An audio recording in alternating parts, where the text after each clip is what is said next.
So you're thinking about running, but not sure how to take the first step. My name's Brian Patterson, and I'm here to help. And welcome to Brian's Run Pod.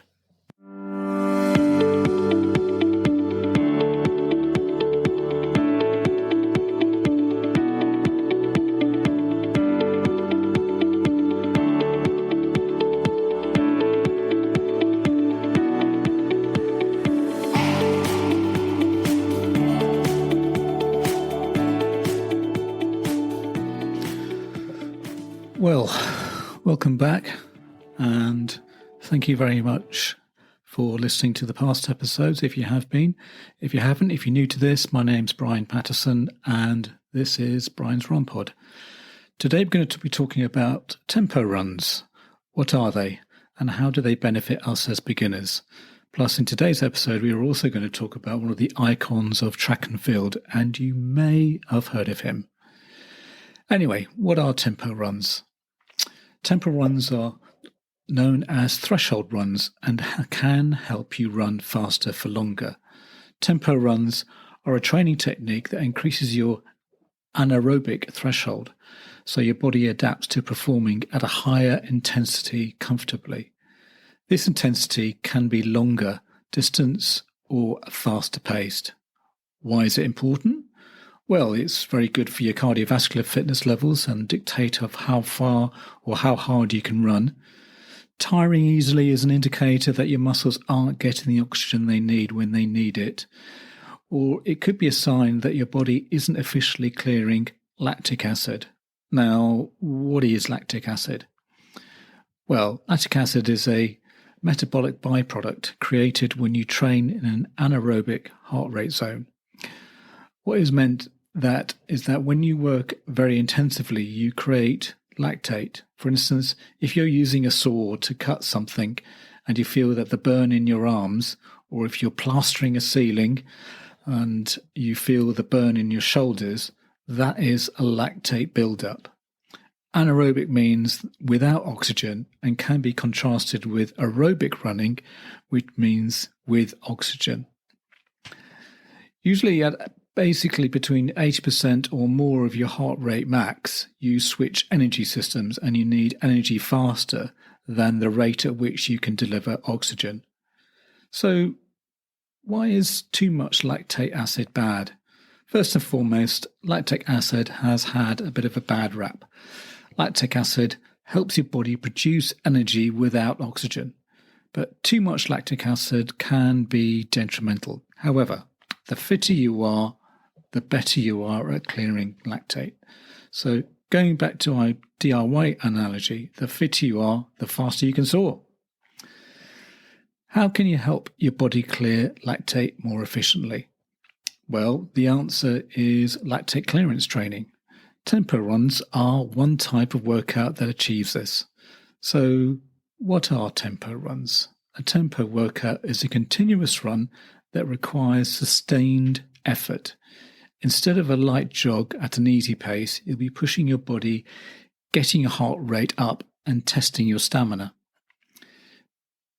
Be ready, as isn't going to be an easy session, so you will be running at a higher intensity. It's different from interval training. Instead of stopping and starting in repetitions, you'll be continuously running for maybe 20 to 30 minutes. What's the difference between tempo versus interval training? In general, interval training is used to improve maximum oxygen consumption, what's often called as VO2 max. When you perform intervals, you're getting close to the no talk zone where you can only utter a few words. On the other hand, tempo training is used to increase that lactate threshold, so more on that later. So what are the benefits of tempo runs? As I said, it improves lactate clearance. When the lactate is cleared efficiently, your muscles aren't forced to try and work through an acidic environment with delayed energy production. It improves cardiovascular fitness. For runners, incorporating a tempo workout into their training plan can quickly develop a cardiovascular fitness. Specifically, it can improve your VO2 max, cardiac output, and endurance. Basically, you're training at a higher intensity, and a byproduct of that is a much more improved cardiovascular fitness. It also improves race day speed. A landmark study that informed that the tempo running technique found that running at a tempo pace, something they called OBLA, onset of blood lactate accumulation, increased race day speed. The researchers of the study, which was published in the European Journal of Applied Physiology and Occupational Physiology, asked a group of runners to run at onset of blood lactate accumulation for 20 minutes. After doing these runs as a workout once a week for 14 weeks, the runners saw their average OBLA paces drop by 4%. In other words, that means there's a slowing of lactate acid accumulation, allowing the runners to run faster for longer. So how do you get to your tempo pace? Well, we can either measure the pace at which you can run an hour long race. This might be your 10K race pace, or the fastest pace you can maintain for an hour. Now, I appreciate not everyone can run an hour. I would include this type of training once you're comfortable with running 45 minutes or more. Or as a beginner, start with no more than 10 to 15 minute runs at a very comfortably hard pace. How much is too much? If you do too much tempo training, you could cause yourself a little bit of an injury. So obviously make sure you do warm up and cool down. Do too few tempo runs and you'll not reap the benefits. Best to do, I would say, once a week in the advanced stages of your training. So what are the potential roadblocks for running tempos? If your training pace is an easy pace and your tempo run pace are similar, you have options you'll want to look at. My suggestion is to slow down your easy pace. If every run feels tough or hard to complete, it's most likely because you are training at too fast a pace. By slowing down your training runs, you offer your body the chance to recover before your next hard or long day. If all your runs are too fast, your body will not recover and you'll probably be more susceptible to injuries or sickness. Not only that, but by slowing your pace down on your easy runs, you'll be able to run further on each run and be able to build more stamina that way. Now, there is a running calculator you can use, which is called a vDot, a running calculator. I will include a link in the show notes. And again, this was one developed by someone we've talked about before, a guy called Jack Daniels. So this is an online calculator to judge what pace you should be running at. This might be useful for those that have run for a bit and need guidance as to the right pace for the different types of training you're going to be doing. So the chart will help define your training. So you will help dictate at which pace you should do for the tempo run and the intervals. For instance, I want to run a 10K in an hour and 6 minutes, and I put this into the calculator and it tells me that I should run my tempo runs at 6:19 pace. So that's 6:19 per kilometre pace. And intervals for 400 should be done at 2 minutes 14 pace. So as I said, it's very much a guide to your training.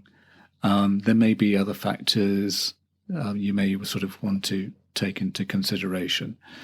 But I have done my training in accordance with these times, and it does kind of work out. So just to recap, it improves lactate clearance, improves cardiovascular fitness. The more you prepare yourself as to how fast you are going to go in the race, the better for you. For my training, I do 2 times 1,500 meters with 1 minute rest. And I would normally do a 1 kilometer warm up and a 1 kilometer cool down. Now, in terms of the pros and cons of where you do your tempo runs, On a treadmill, well, the advantage would be you've got consistent split times and also consistent terrain. Disadvantage is it could potentially be boring.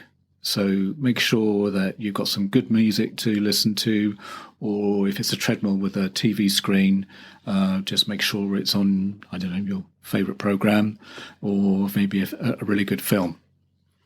On the track, the advantage is, again, splits are consistent every 400 meters to ensure you're on the pace. Disadvantage may be it could, again, potentially be boring and no variation to simulate your racing because you're just going round in circles. Then on the road, the advantage can be sort of challenging with undulating efforts. And again, it would simulate a race situation for you. Disadvantages would be you really have to gauge your run by effort, even if you have a sort of a GPS watch, but possible inconsistent splits. Although I may have said it before on the Apple Watch and probably on other smartwatches that Android watches or Garmin's, then they will be able to tell you as to when you're going above or below the required split time. So if you set it to 6 minutes 20 for a particular split time, it may give an audio signal that you're going over that or going below that particular audio, that particular pace. So which I think is really keen, really good feature. So as I said, maybe do either one of those things, either one of those terrains, treadmill, on the track, mix it up. Now, onto a very new section. It's not tip of the week, but what we're going to do is we're going to look at famous running icons.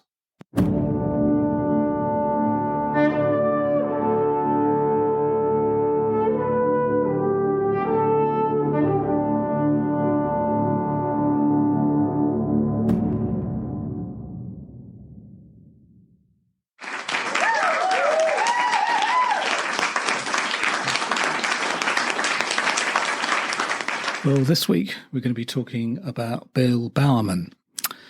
Now, that name may not be familiar to you. He was born in 1911 and died in 1999. As I said, the name may not be familiar, but you will certainly know his brand or the company he developed. He's one of the most famous running coaches in the world. Bill Bowerman is most famous for being the co-founder of Nike. He famously said, "If there are limits to what we can do, I don't know what they are." Over his career, he trained 31 Olympic athletes, 51 All-Americans, 12 American record holders, 22 NCAA champions, and 16 sub-4-minute milers. So he kind of knew what he was talking about. Born in Portland, Oregon, Bowerman's father, Jay, was a former governor, and his mother, Elizabeth, had grown up in Fossil. His family had moved to Eugene when he became the head coach at his alma mater, the University of Oregon, on the 1st of July, 1948. At the University of Oregon, Bowerman disliked being called a coach. He saw himself as more of a teacher. He expected his squad to excel in the classroom and urged his charges to apply the lessons they learned on the track to everyday life. Bowerman created a training program for adjusting athletes to the high altitude that they would experience at the 1968 Mexico City Olympic Games. Although one of his charges, Jim Ryan, would lose out to Kip Keino in the 1500-metre final. Bowerman got into running when, on a trip to New Zealand, he was introduced to the concept of running as a fitness routine, including people of an advanced age, through a running club organised by his friend and coaching colleague, Arthur Lydiard. Bowerman brought this concept back to the United States and began to write articles and books about running. He was also created a running program Eugenie that became a national model for fitness programs. In 1966, along with the cardiologist W. E. Harris, Bowerman published a 90-page book titled Jogging. The book sold over 1 million copies and was credited to igniting the jogging phenomenon in the United States. Well, as I said, he was the co-founder of Nike.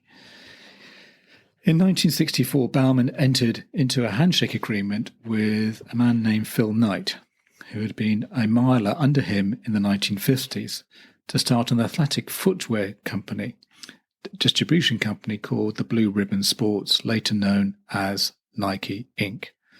Nike managed the business end of the partnership while Bowerman experimented with improvements in athletic footwear design.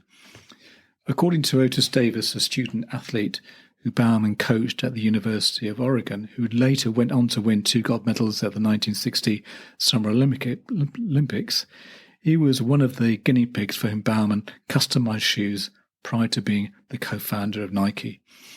Davis states, "I didn't like the way they felt on my feet. There was no support and they were just too tight." Bowerman's design ideas led to the creation of a running shoe in 1966 that was ultimately named the Nike Cortez.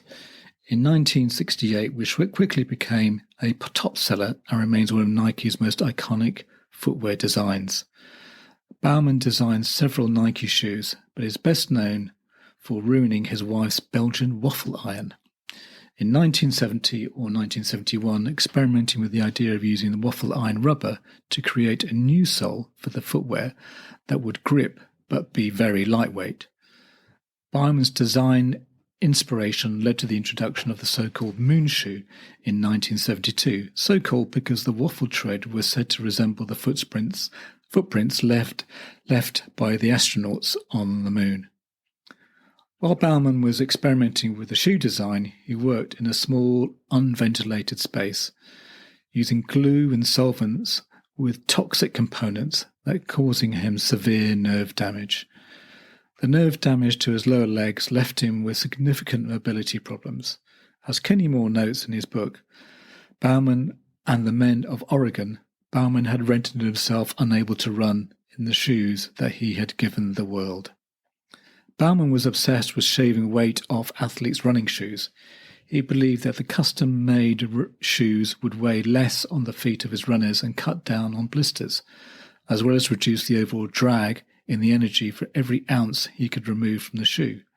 By his estimation, removing 1 ounce, 28 grams, from a shoe based on a 6-foot gait for a runner would translate in the reduction of 55 pounds or 25 kilos of lift over a 1 mile, 1.6 kilometre span.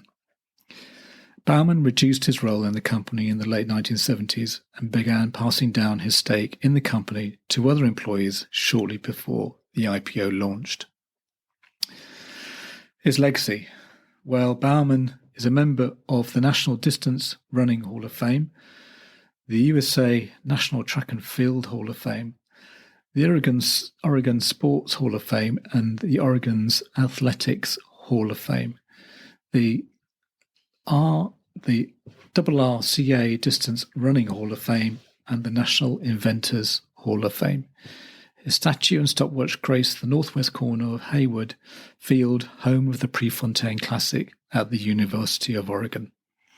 A biographical film, Without Limits, about the relationship between record-breaking distance runner Steve Prefontaine and his coach Bill Bowerman, was made in 1998, and Bill Bowerman was played by Donald Sutherland. I will provide a link in the show notes to a brief trailer that you can see on YouTube.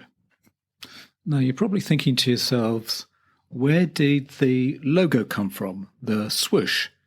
Well, as I said, Bill Bowerman and Phil Knight founded Nike on the 25th of January 1964 as Blue Ribbon Sports. If I didn't say that then, I do apologize. Anyway, they changed its name to Nike on the 30th of May 1971. The company adopted the swoosh as its official logo the same year. Caroline Davidson, a student at the Portland State University, during her time there, knew Knight and created the logo, attempting to convey the emotion in its design. Today, it's become one of the most recognizable brand logos in the world and is the most valuable, having a worth of $26 billion alone. Davidson started as a journalism major, but switched to design after taking a design course to fill an empty elective. She attained a bachelor's in graphic design in 1971.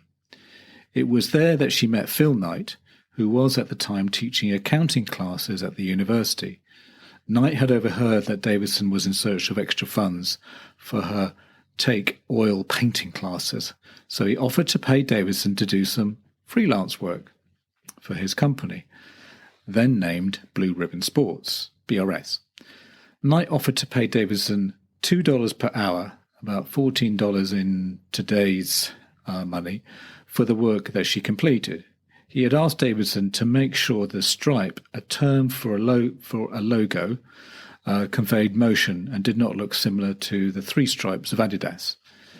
They ultimately selected the mark now known globally as the swoosh, and the shape was inspired by the wings of the Greek goddess Nike.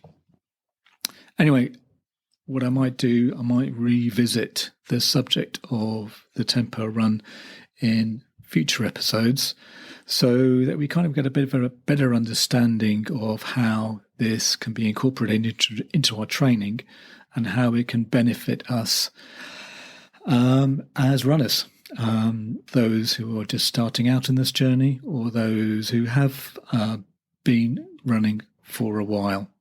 So anyway, that's it for another episode, and looking forward to speaking to you next week with some beginner hints and tips about running.